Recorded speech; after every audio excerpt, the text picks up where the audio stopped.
থাম থাম বাবু থাম। থাম রে, থাম থাম থাম থাম থাম। দাঁড়া দাঁড়া দাঁড়া দাঁড়া।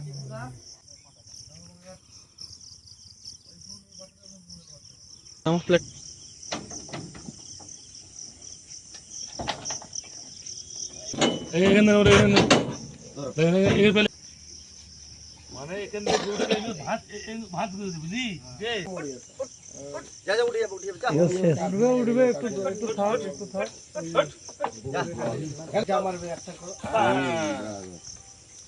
সব থেকে ধরবে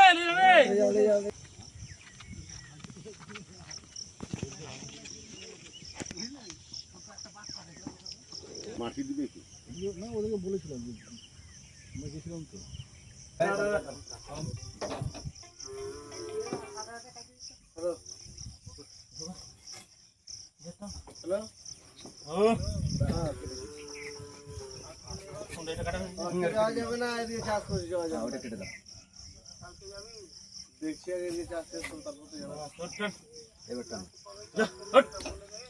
এখন আমি দুদিন পারবো না, দুদিন পারবো না।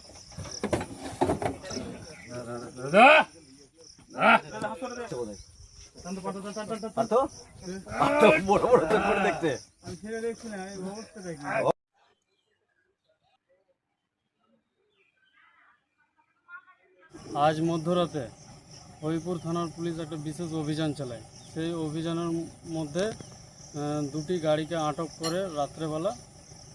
দুটি গাড়ির মধ্যে ছিল গরু। ওখান থেকে দুটি গাড়ির মধ্যে একটি গাড়িকে বুলবুলচণ্ডীতে ধরে নিয়ে হরিপুর থানায় নিয়ে যায় এবং আরেকটি গাড়ি যেটা পালাতক ছিল সেইটাকে মনোহরপুর গ্রাম অবধি তাড়া করে সেটাকে ওখানে আটক করে মনোহরপুরে এবং ওখান থেকে হরিপুর থানায় নিয়ে যায়। এর দুটো গাড়ি মিলে 25-30 খানা গরু ছিল। আর কতজনকে ধরেছে? বুলবুলচণ্ডীতে যখন ধরে গাড়িগুলো তখন দুজনকে ওখানে স্পটে ধরেছিল, আর যে গাড়িটা পালাতক ছিল ওখান থেকে কাউকে ধরতে পারেনি। তো দুজনের মধ্যে কে কে ছিল? একটি ড্রাইভার ছিল আর একটি পাচারকারী ছিল। কি ভাবছেন এটা গরুগুলো কোথায় যাচ্ছিল? এই গরুগুলো যেটা পাচারকারী অবশ্য ওটা তো বাংলা পার করার জন্য নিয়ে যাচ্ছিল মনে হচ্ছে। কিভাবে দেখছেন আজকে যে গরু পুলিশ ধরলো, কিভাবে দেখছেন? আমরা দেখছি যে হরিপুর থানার পুলিশ যেরকম অভিযান চালিয়েছে রাত্রের মধ্যে সেরকম যাতে আমাদের নজরদারি থাকে। হরিপুর থানাকে অসংখ্য ধন্যবাদ জানাই।